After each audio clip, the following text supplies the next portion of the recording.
We have taken 3 episodes to talk about Gen Z. In the first episode, we just kind of gave an overview of all the generations, beginning with the boomers. We could go backwards. By the way, the boomers were the generation where generational studies started. There were no generational studies before the boomers. You might hear somebody talk about generations, but there were no generational studies. And when that generation had the highest by far live birth rate, and from 1946 to 1964, there were 76 million live births. And we talked in a previous episode about how there's just been a demographic cliff, how the numbers have gone down dramatically in live births. But that was the beginning of generational studies. That 19-year period from 1946 to 1964 is that 19-year period that formed the whole premise behind generational studies. And basically, a generational study has to do with live birth rates, and you don't let a generation go beyond 20 years because it doesn't have the same commonalities, and that's it. People talk about, no, you need to study a generation this way or that way. Well, Jess and I wrote the millennials, and it's almost 15 years old, or is 15 years old now.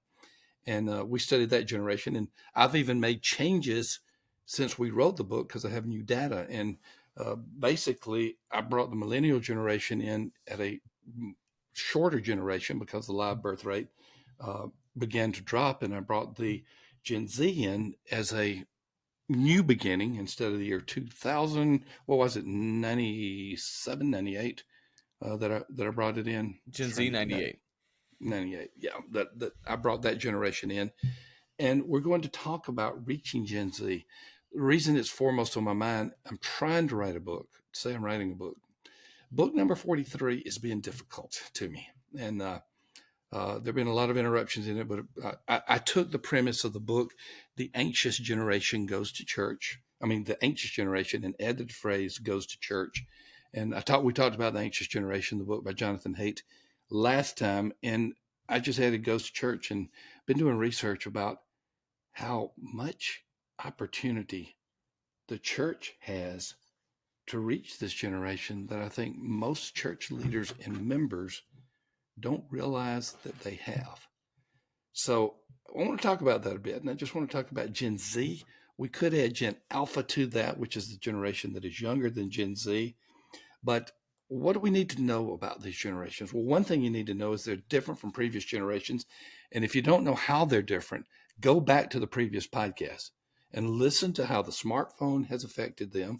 Listen to how the whole social media ecosphere has affected them, and listen to how all of that was exacerbated by COVID when the parents became as anxious as the children. Go back and see how that has shaped a generation that is significantly different. Now, how can we reach Gen Z? Well, one of the first things that we need to do is we need to do away with the notion that they're not reachable. In fact, Jess, I think we have a benediction, scriptural benediction from Matthew 9 that we say every single Sunday. Mm-hmm. And it's about Jesus looking at the harvest, and he had compassion upon them. But he said, the harvest is plentiful, but the laborers are few. Go into the harvest field. Mm-hmm. That biblical premise did not go away just because of Gen Z and technology. The harvest field is still plentiful. And our early research on Gen Z is indicating that they are receptive to the church, but most churches are not responding. And one of the things that we are learning is that they are thriving and begging for in-person connections. Mm-hmm. And so there have been a lot of non-Christians writing about how much we need the church now, because that was the weekly in-person connections with Right. Sunday school, small groups, worship services. Yeah. But that is one of the open doors that are there.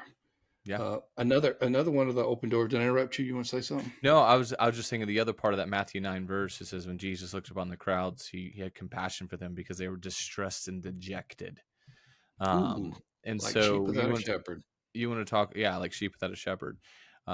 And obviously, depending on your translation, that might have different words there, but they were distressed and dejected. When I think about Gen Z, that's what I feel and see, that they're distressed and dejected.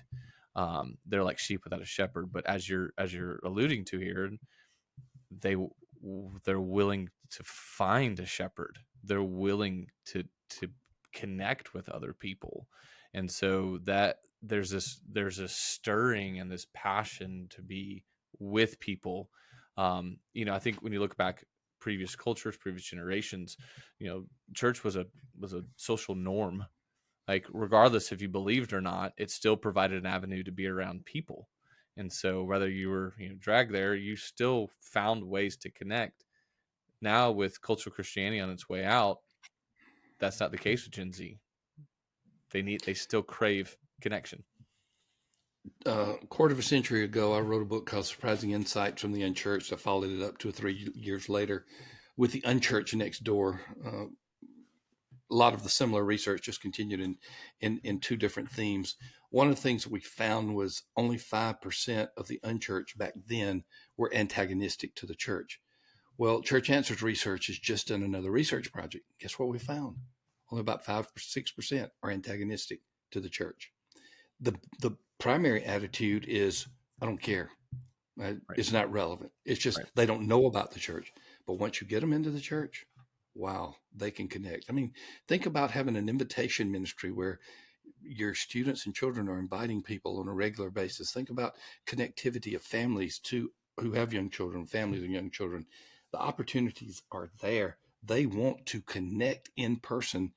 And if churches would just realize that is a great opportunity, but also they don't compromise on biblical truths. So they don't want you to. They want to go to a place that takes a stand for something. Now, Mm-hmm. that doesn't mean a legalistic or a harsh stand, but they want to know that you believe in something because in the world, they're not seeing that conviction, that belief is everything goes. And the metaphor of starving, I think, is appropriate here. They are starving for truth, but they Mm-hmm. can't find it in the world. And that's why when churches go to the left and start compromising biblical truth, they're actually forfeiting their opportunity to reach those they think that they would reach. And it Yeah. applies to Gen Z. Yeah. To combine those first 2 points, Gen Z uh, wants to belong to something that's true. Mm-hmm. They want to be connected with something that has truth and meaning behind it.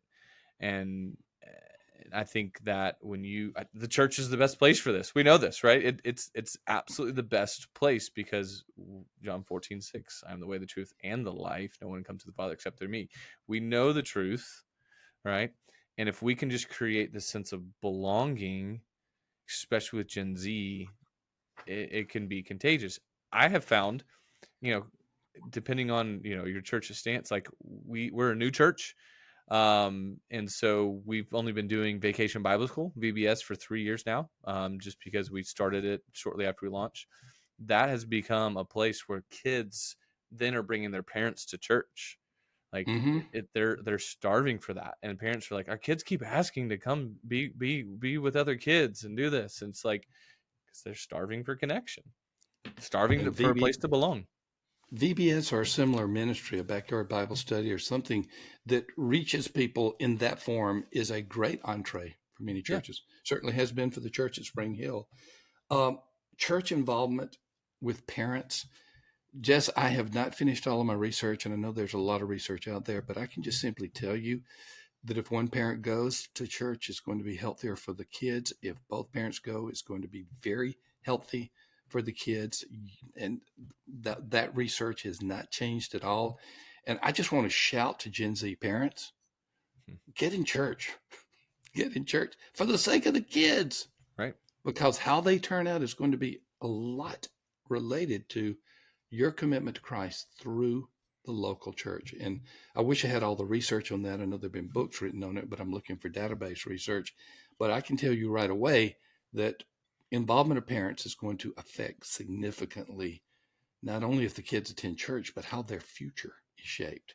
And we're looking for hope for our kids, and we're looking for possibilities. And maybe sometimes they're going to play they're going to get a college football scholarship, or they're going to be the super academic.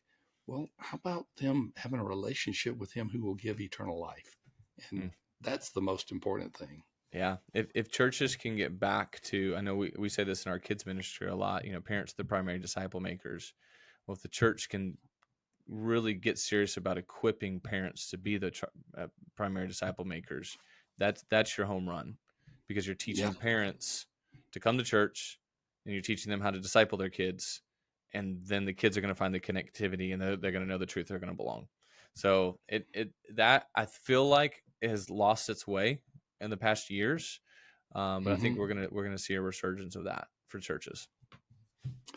We could go on and on. We'll be coming back with the anxious generation, and especially when my book comes out, if it comes out, the anxious generation goes to church, but that's a year away from now. But we're going to keep on talking about Gen Z and Gen Alpha and the opportunities to reach them. As always, thank you for being a part of the Church Answers podcast. Thank you, Jess. Thank you, Alana, who is producing this, and all of our team who makes it happen at Church Answers. Thank you, the listener or the watch, the one who's viewing it, of this podcast. Keep coming back. Give us a rating and review.